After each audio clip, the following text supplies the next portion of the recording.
All right. So again, I'm Shelbee Eigenbrode. I'm actually based in Denver, Colorado, and I'm an AI/ML specialist solutions architect at AWS. And today we're going to talk about some of the top challenges that I see in adopting machine learning at scale. And for this, I'm going to focus a lot on the challenges that I see across organizations, keeping in mind that I do tend to focus quite a bit on large enterprises. So some of the challenges that we talk about today may vary a bit when we're talking about, smaller organizations or even startups.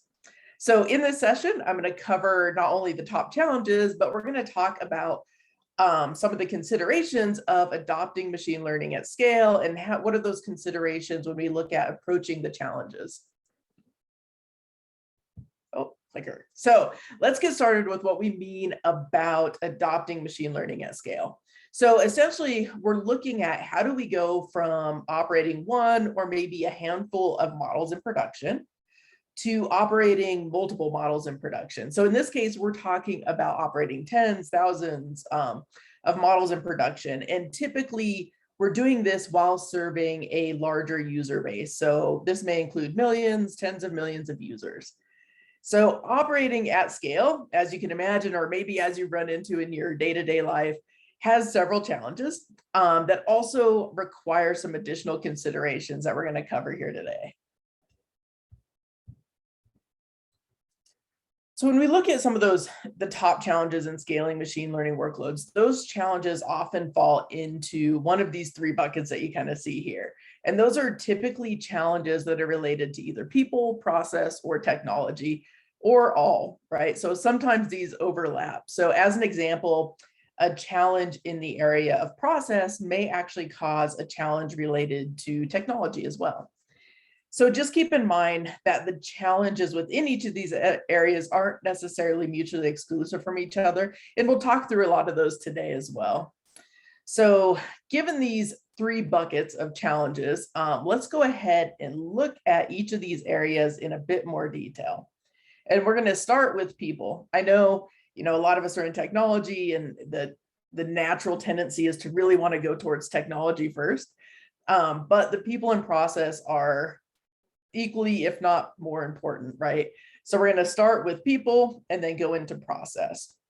But in terms of people, some of the common challenges that we see organizations have in this area include, one, a lack of executive sponsorship, gaps in skill sets of those that are really needed to be able to build, deploy, and operate machine learning workloads. Third, a typical machine learning workflow covers tasks around, data processing, model building, model deployment, and then the ongoing operational tasks for supporting those workloads. And the fact that these tasks, the tasks that are really needed to complete this end-to-end machine learning workflow require the skill sets of multiple personas. Additional challenges around the dependencies and then the competing needs and priorities across these personas often arise. And then finally, it's often the case that organizations have heavily siloed teams that are not only, siloed by function where, maybe you have a separate R&D group that's heavily siloed, but they also typically don't share common project goals that are really needed to be able to take that model out of the lab and move it to production. So let's take a look at each of these challenges in a bit more detail, and then some of the considerations around each, starting with a lack of executive sponsorship. So I fully believe in and love grassroots efforts within an organization. I think they really help drive innovation. And those bottom-up movements are often what helps get those first few models to production. However, it is really difficult to be able to scale those grassroots efforts over time and to begin to adopt the use of machine learning as part of a more strategic effort without that top-down executive sponsorship. So this level of support is really key for a variety of reasons, which are, some of them are including providing potential project funding and establishing prioritization across the organization. It's also key to have executive sponsorship to ensure machine learning isn't just doing what's cool, right? Machine learning is exciting. We all want to do different use cases, but we want to make sure that we're not only focusing on what's really cool to do, but also what's really aligned with the goals of the business and being used to drive very specific quantifiable business outcomes. And then finally, executive sponsorship is often key for organizational alignment as well. So I mentioned before establishing priority of projects. And this often includes getting the buy-in or setting common goals for the key stakeholders that are really ultimately required, across those personas to take a model from ideation to a model that is actually deployed, being consumed, and actually driving business value. So once we have kind of that top-down sponsorship and alignment in place, another key challenge is typically around how do you execute against the projects that are identified to actually drive that business value. So this brings us to the next common challenge, which is gaps in skill sets across teams. And as many of you know very well, a machine learning workload encompasses more than building a model or data science skill sets. So, there's data, that you need to train your models. So someone has to curate that data, cleanse that data. There's algorithms and frameworks that are required to actually train those models and knowledge of those. The underlying infrastructure or managed services that are needed to be able to, build, train, and deploy models. And then the tooling or services that are needed for ongoing operation of that workload. And then finally, the integration of that model into some type of client application or maybe some type of overall architecture that's going to be then used to consume that model, operate that model in production. So all of this requires varying skill sets across different domains like data science or analytics. And what this often means is upskilling existing teams combined with some level of cross-training.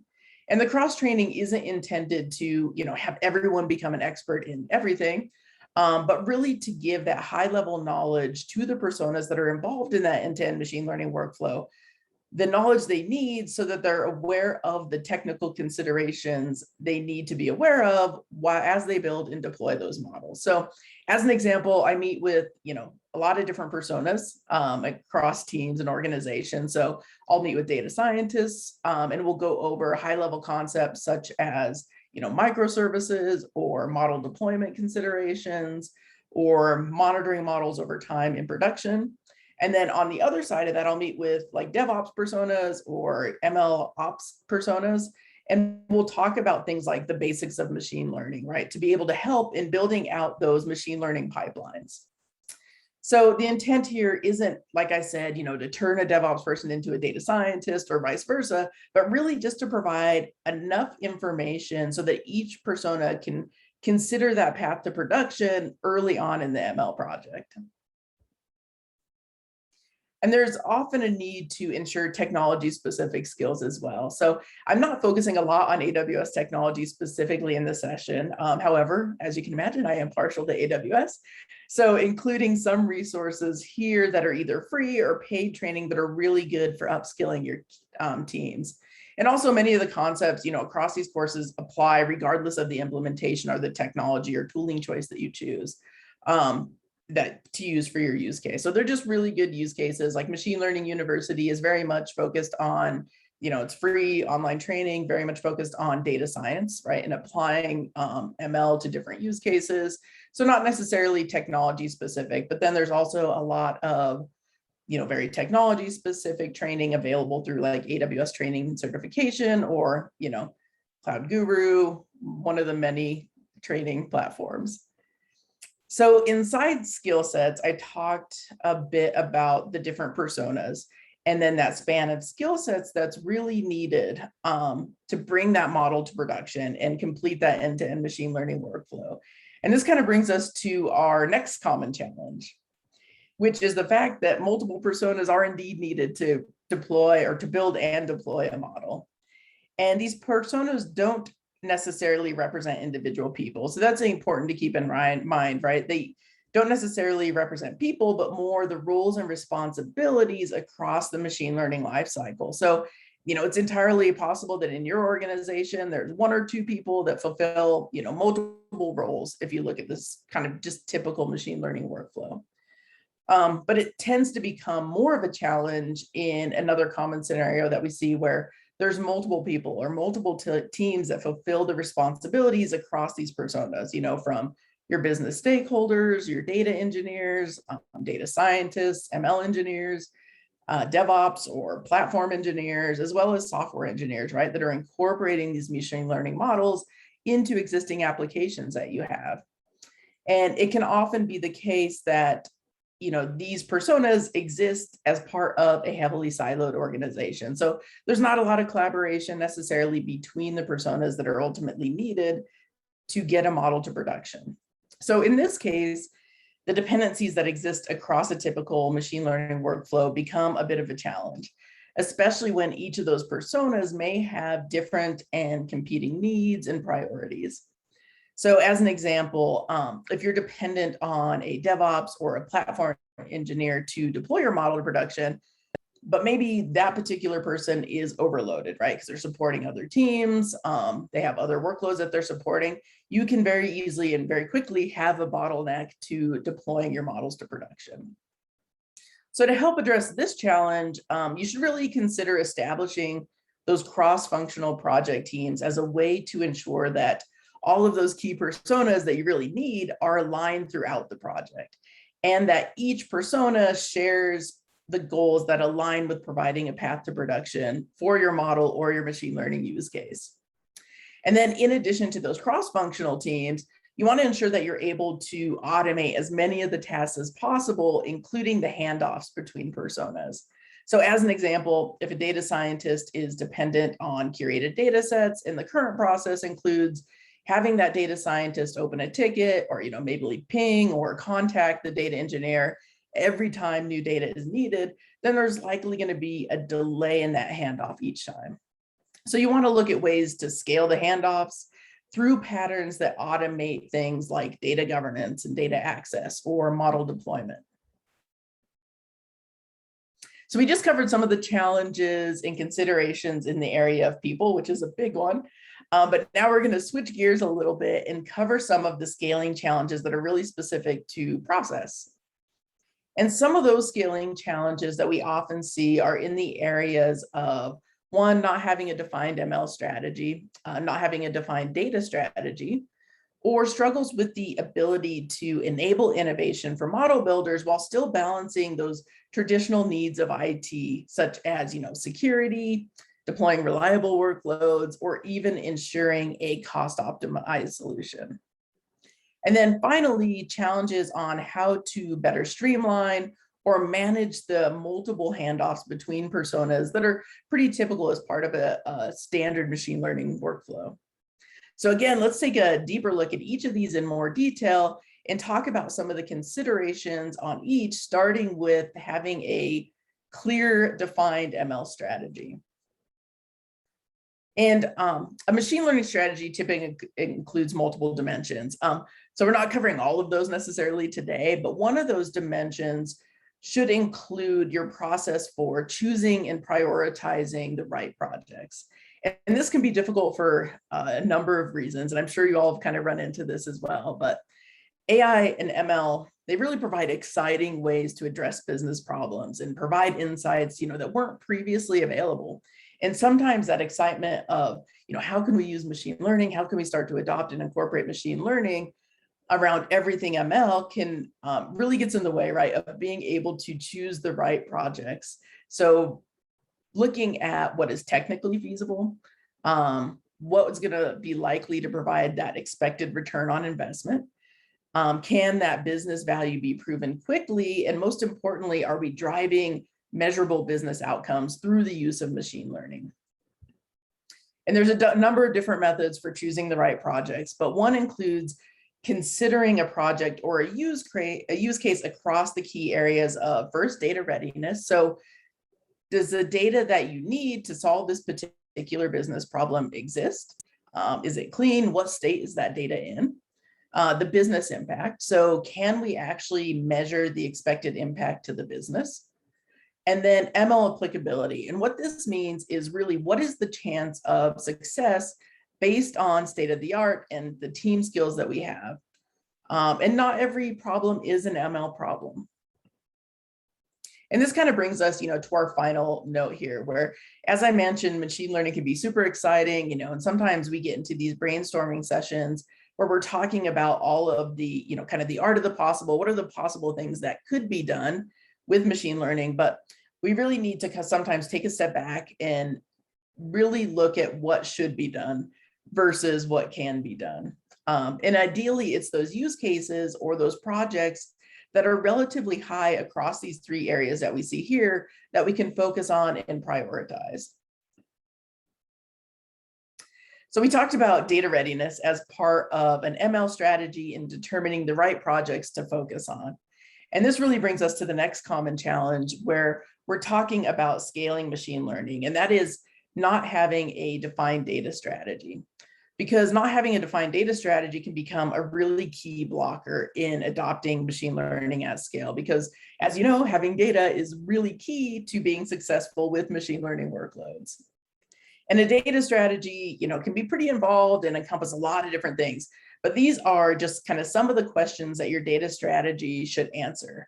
And things that you should consider include the ones that are listed here that ensure that you're collecting the right data, you're curating your data from different sources into a central location, you're implementing the appropriate data classification strategies, and you're providing governed access to that data.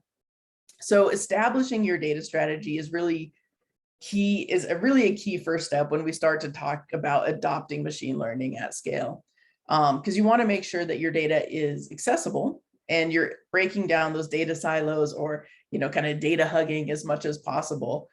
But of course, that really does need to be balanced with things like regulatory or corporate security requirements, which is where that concept of guardrails comes in to ensure that, data access is provided to data scientists, but it's only given as needed, and sensitive data is obscured and it's governed, right? It has guardrails around it.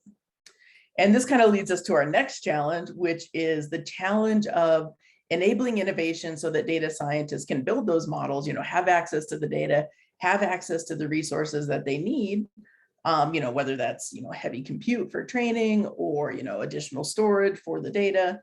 But making sure that they have access to that data and resources while still balancing the needs of IT.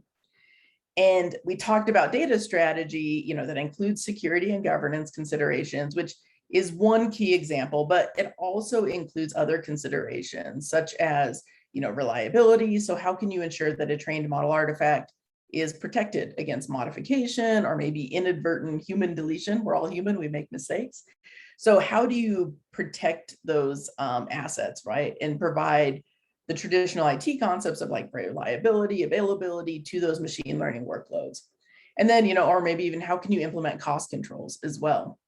So some things to consider when you're trying to, balance the needs of the different personas between data scientists that want to build models, as well as IT that is trying to establish some guardrails around, some key pillars of operational like excellence, performance. If you're familiar with the AWS well-architected pillars, we're really talking a lot about those where, you're looking at operational excellence, security, performance, reliability, and cost optimization.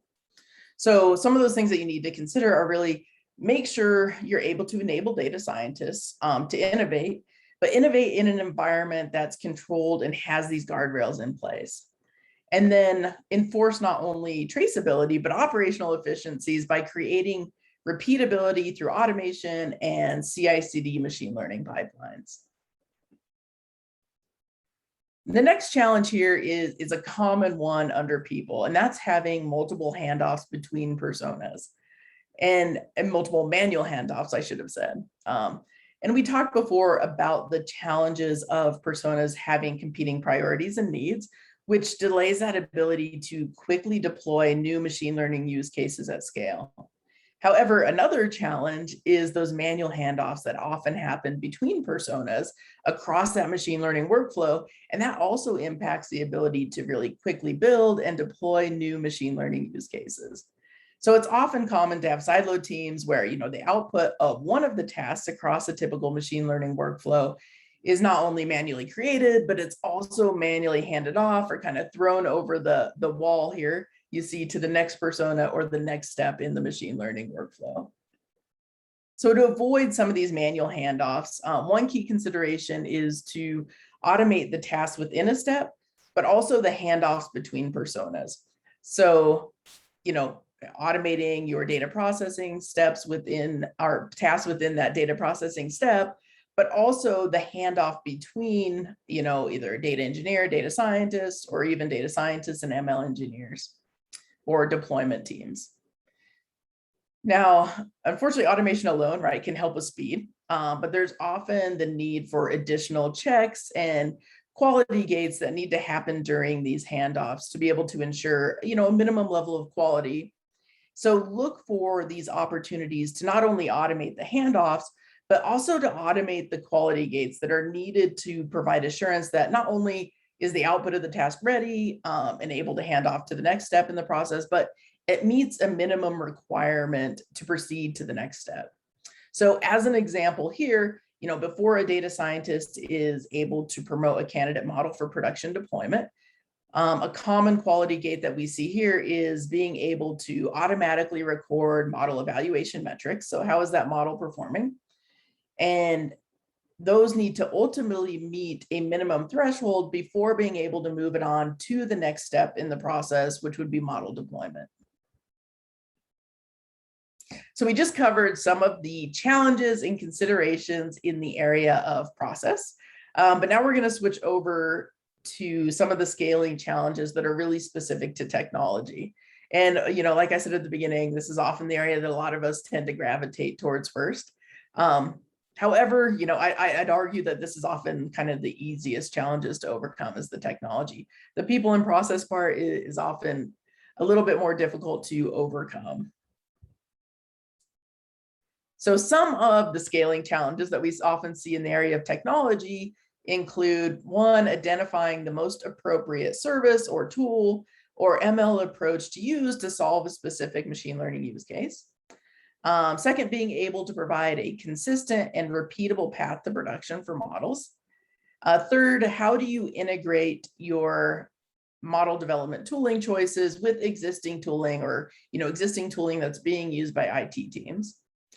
How do you integrate your models with client applications so that that model can actually be consumed? And then finally, once you have that model deployed into production, how do you then operate and manage that model ongoing? So again, let's take a look at each of these in more detail to talk about some of the considerations on each, starting with service and tool selection. So this challenge is really related to how do you choose the right service or the right tool or even the right approach to solve a given use case, when ultimately we want to be able to drive a path to production that can quickly begin to add business value, right? So what's that fastest path to production that's going to meet our needs? And part of that includes determining whether AI or machine learning is actually the right technology for the problem. So we talked about this before where, in the context of a machine learning strategy and choosing the right projects, but from a technology perspective, it's possible that some use cases are really better solved through other mechanisms like simple analytics approaches. So, it may not always be a machine learning problem.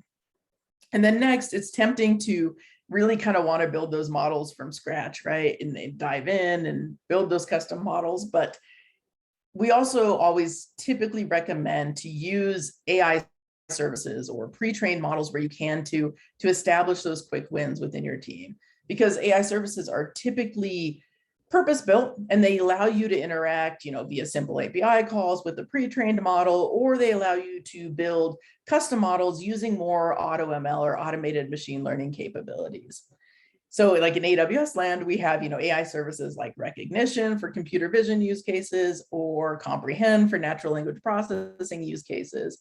So, and using these really purpose-built AI services allows you to gain quick wins on machine learning problems that have already been solved, right? So those commonly solved machine learning problems, take advantage of those pre-trained models or AI services when you can, and allow your data scientists to really focus on those really hard to solve machine learning problems that really do require building custom models. And then also the time it takes to set up and manage environments that are used for model building and model deployment activities isn't always trivial. So we recommend taking advantage of managed services where possible, where that underlying infrastructure is managed for you, and you're provided with these features that allow you to kind of accelerate that end-to-end machine learning development lifecycle. So again, in AWS land, we have ML services, or more specifically, Amazon SageMaker, that's designed to do exactly that. And then finally, depending on your use case, it can take significant development time and iterations to get to that desired end state, kind of that ultimate golden end state. So consider, simple approaches up front that can be delivered as a minimum viable product that still drives some business value, and then just continue to iterate on that. So the next challenge that I often see is in organizations where there isn't necessarily a clear path to production. And this can be for a number of reasons. And some we already covered, like not having cross-functional project teams with those shared project goals, or manual handoffs between personas. But there's also technology implications as well, when there isn't a consistent or repeatable mechanism in place to perform all of the steps that are really required in a machine learning workflow, as well as the ability to kind of orchestrate the sequence of those steps in the workflow, and then under what conditions should those steps execute. And the result is typically delays in getting a model deployed. Sometimes it means rework, and it often means not catching maybe an operational concern early because of all the quality gates to get a model to production weren't identified early on in that project. So again, here, like, to be able to scale your machine learning workloads, you want to be able to implement machine learning pipelines that automate tasks across your workflow, as well as provide overall orchestration of those steps. And then ideally, not only creating kind of an automated machine learning pipeline, but ideally you want to also incorporate CI/CD practices like source control and version control, as well, to be able to ensure that traceability, consistency, as well as provide the means to be able to roll back if you have to, right? To go back to a previous model version that may have been performing better. And the tooling and services that are available in this area are really improving. There's a lot of tooling available. So you have services like SageMaker projects and SageMaker pipelines that are aiming to make building out these pipelines easier by automating some of the integration work that's typically required to be able to stitch together all of the services and tools that are ultimately needed to be able to take a model from ideation to deployment in production. And then the other challenge in providing that path to production is often the handoff between model build and model deploy phases. A lot of time can be spent in that model build phase, iterating through different, candidate models until you find one that's performing well, and then ultimately you want to deploy.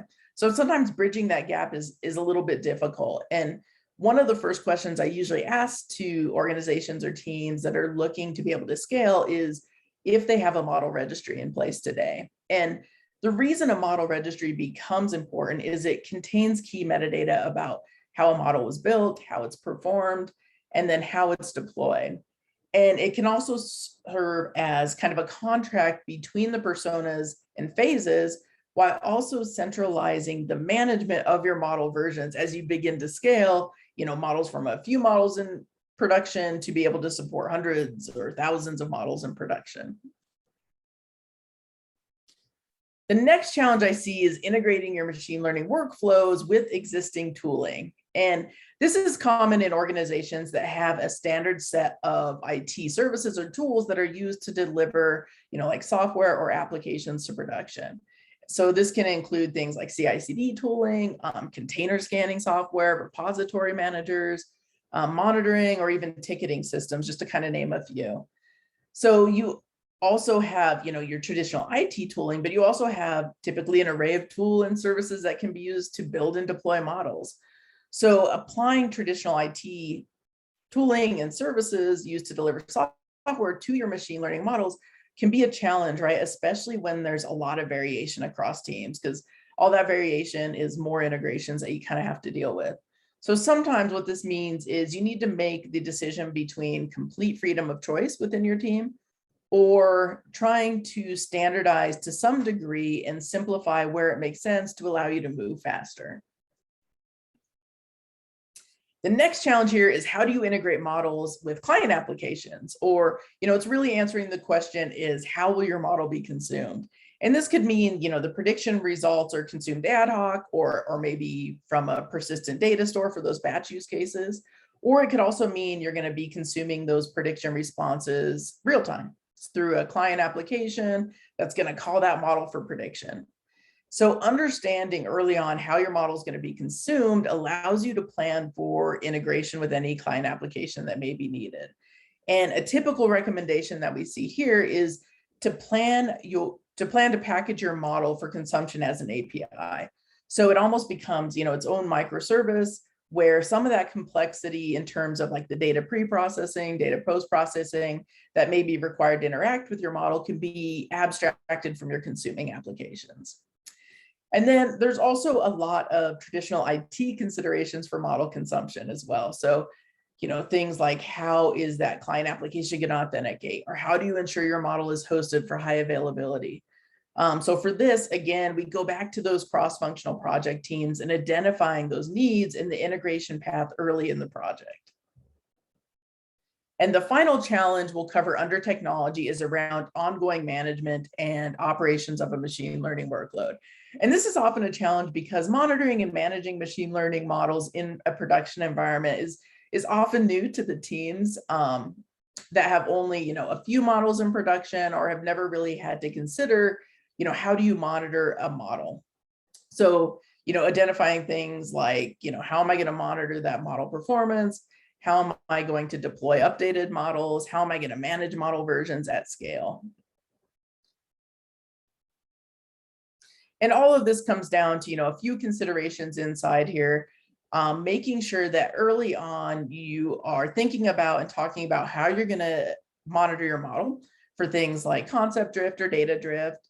How are you going to implement a retraining strategy or an automated retraining strategy? And how are you going to automate your model deployment pipeline? The reason this is important is your automated deployment pipeline will answer the question of how are you going to deploy new versions of that model, right? And are you going to just deploy it out, replace the existing? You're going to do blue-green deployments? Are you going to do A/B testing, canary testing? Answering that early helps you build out the pipeline that can handle that deployment option or that deployment strategy. And then again, kind of driving home, implementing a model registry so that you can effectively manage multiple versions. If you have 5 models in production, managing versions in, a spreadsheet or, is perfectly fine.